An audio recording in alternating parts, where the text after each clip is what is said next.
Greetings, brothers and sisters. So I made a video called Read the Ingredients, I don't know, 5 years ago. And every once in a while I bring it back up, just how exhausting it is to read the ingredients because if people are liars and everything's a lie around you. And so, that's like going into the store and having to read the ingredients. And then once you read the ingredients, you have to search out the ingredients and find out what's in the whatever it is because, you probably don't know, like it's some chemical or whatever. And then you have to like double back and do like deeper research than the official story.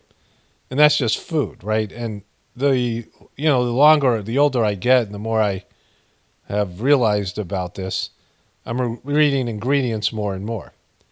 And part of what we do in the truth community is we're reading the ingredients in whatever story we're being told, right? The official story.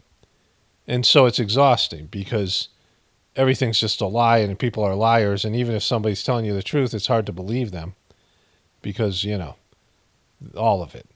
But I just had the thought this morning during meditation to go along with this that, it's even harder because people believe their own lies. In the Sajmark tradition, the second master said, lying, the worst part about lying is when people believe their own lies. And, lying's bad enough, but when people are deceived into believing what the lies that they're telling, then they no longer know what the truth is.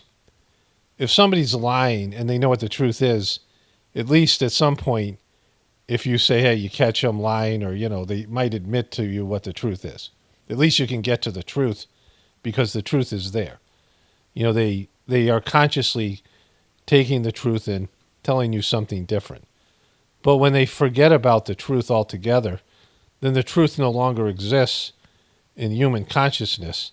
People don't even remember what the truth is. And after generations of lying and systemic lying, or people who believe the lies and never ever know the truth, like if you go to do something with the medical community and they're telling you the story, whatever official medical story there is, whatever the allopathic medicine people are telling them, and like a pharmaceutical rep who doesn't know the side effects and believes in the drug that they're selling, like some sort of opioid or fentanyl, and is, so enthusiastic about it because they don't even know the truth, right? And with the official story and, the way people are indoctrinated, some people never know the truth in the first place. And so they don't even know about the lies that they're telling. To them, the lies that they've been told is the truth. And, or they've lied to themselves so much and have rationalized everything. They don't know what the truth is. And so there's no way to get to it because the truth isn't part of the equation. And then you have both sides lying. I turned on the news for lunch, I think. Maybe breakfast, lunch, or whatever it was. And there was a guy on there talking about how Donald Trump has to be held accountable because nobody's above the law. And I'm like, well, what about Joe Biden and Hunter Biden? No, they're innocent. That's just politics. They're not really, I mean, the same thing you could say for Trumpers. That, they're saying that Biden is above the law, but that Trump is somehow innocent, right? They're both guilty. And, both sides believe their own BS, right? And, it's just like you're not going to get to the truth because no one knows what the truth is anymore.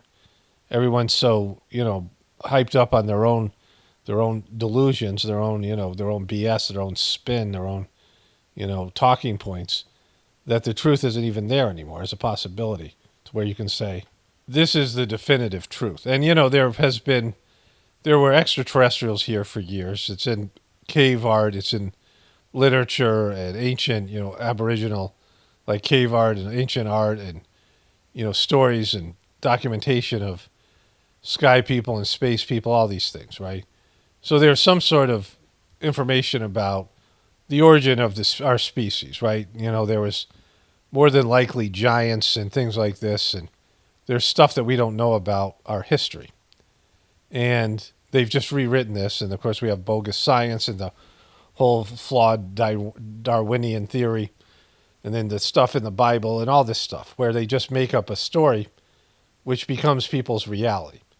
And so how we got here as a species is kind of important, right? Because it would fill in a lot of gaps and holes. If we are genetically manipulated, this idea of the second and the third genome being fused together, which would indicate that there has been genetic tampering in the human species, which would mean that we were created for something, a slave race more than likely.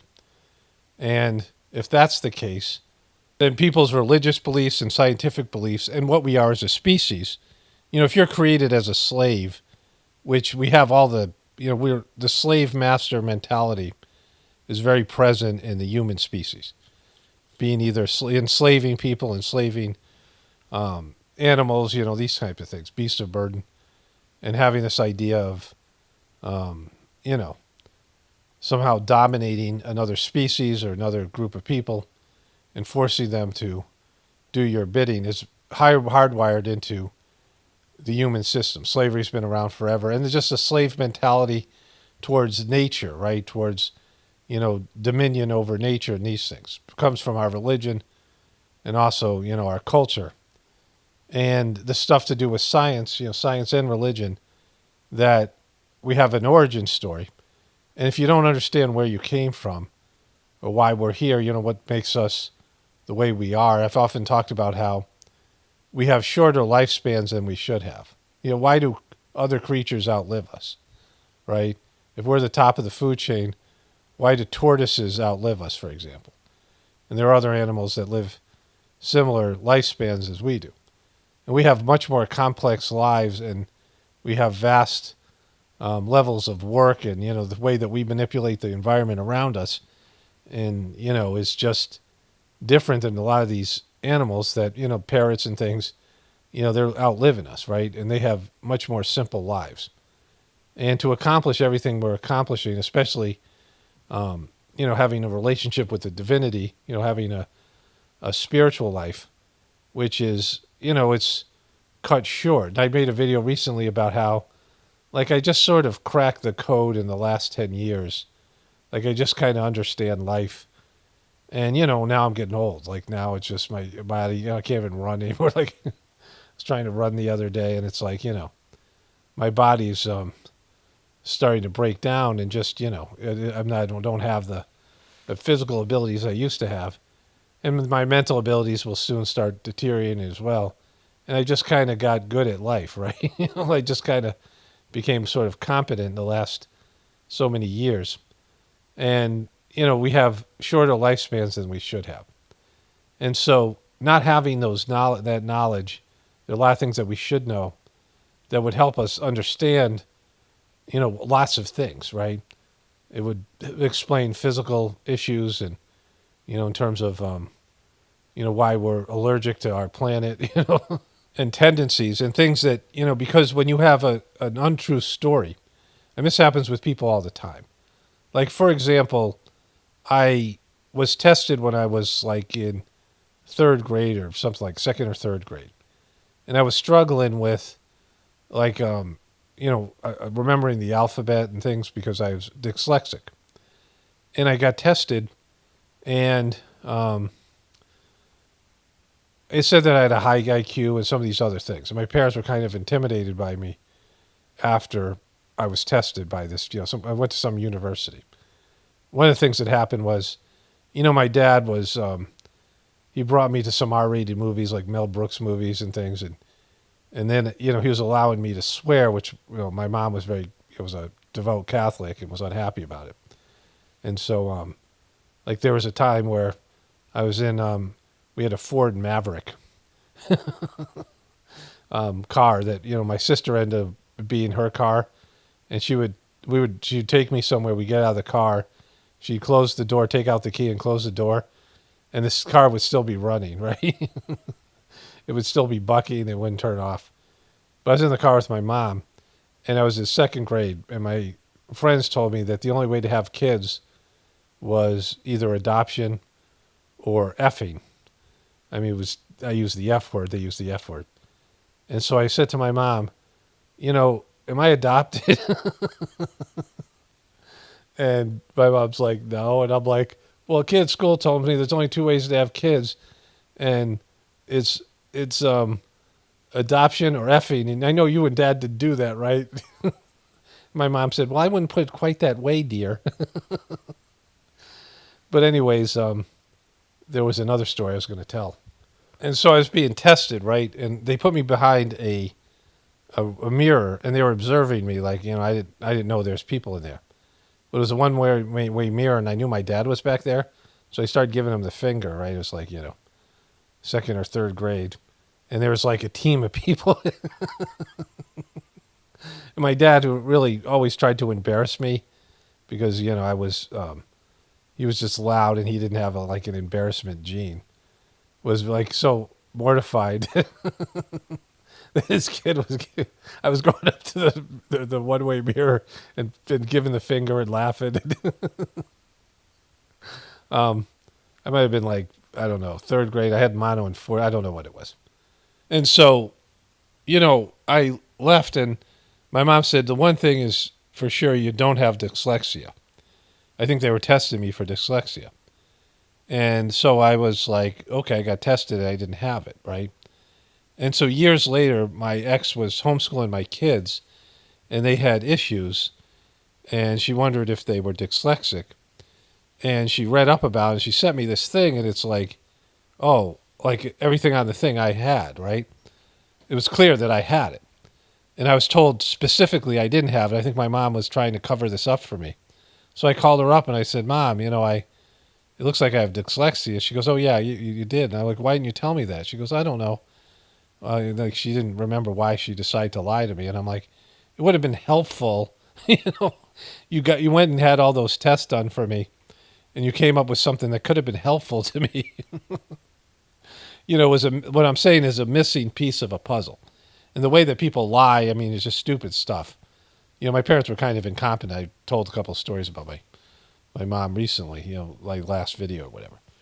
But, knowing that I had dyslexia was actually, kind of a benefit. But it didn't happen until I was in my 30s. And then, lots of things made sense, right? And it isn't, to me, a disability. It's been very helpful for me. But it's not what other people perceive reality as. I have a different lens in which I see the world, and a different learning style, and it's always helpful to know that, since the powers that be don't teach to dyslexic people, right? They don't cater to dyslexic people.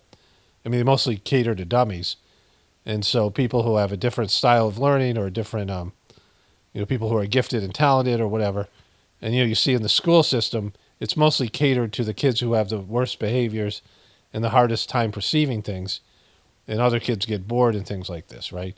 And dyslexic kids and kids with different learning styles, are going to struggle, and all the rest of it. But what I'm saying is, when you have that kind of information, it changes your understanding of the nature of reality. Like it just is a missing piece, and then once you have those pieces, it helps you navigate the world around you. And of course, being in the truth community has helped me in that way, which has been great. I think it's helped many of you as well. And, I'm taking supplements now and things that have helped me physically. It seems like any kind of condition is usually a lack of some mineral or nutrient or vitamin or something. And if you supply your body with that, conditions go away. It's as easy as that, and things can be prevented, or even, whatever it is. Again, I'm not a doctor, but this has been my experience. And so, it's all part of this reading the ingredients. But the lies that are out there, the lies, I mean, they want you to be sick, right? Everything in our system is made for you to have chronic diseases. The food, the medicine, the side effects, the everything, the Wi-Fi, everything that surrounds us is there to make you weaker, and then, be a lifelong patient, and be, inability to have the strength to, fight off the system and things like this, because you're dependent on the system to deal with the symptoms that you have that are caused by the system. So going back to the original premise of this video, because we've believed our own lies and people have been lying so long, we've lost the truth. Like, we've lost it.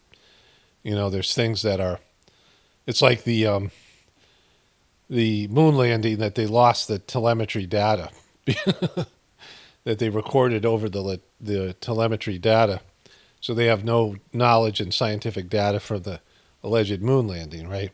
All of them, right? The greatest achievement, something that's considered the greatest achievement of modern history. And they lost all the data from those achievements, right? It's like that kind of thing. So, the truth is gone. Like the truth isn't even there. Like we don't know the truth, and we have to recreate it or have to figure it out because after generations of lying and deception, the truth is lost. And maybe there are little bits and pieces buried in some Raiders of the Lost Ark type of library and archives. They have all these books and things in the Vatican. They have all this knowledge there. But who's going to comb through it? And the language that they used back then and the way they expressed themselves, it's harder for people to even understand that. And it's just that's even just a partial truth. And so that's the problem with being a species that lies about everything and lives in an illusionary type situation. That eventually you lose the truth. Like the truth isn't there for you to even to find. You can go on a quest and seeking the truth, but who are you going to find that's going to tell you the truth? Where's the information somewhere? It's usually going to just be more disinfo and, the rest of it. Yeah, so let me just wrap this up here, but, you know, only spirituality will save this world. It's Paul Romano, definitely pointing from the Apocalypse. And the Ascension, everyone have a blessed day and be grateful.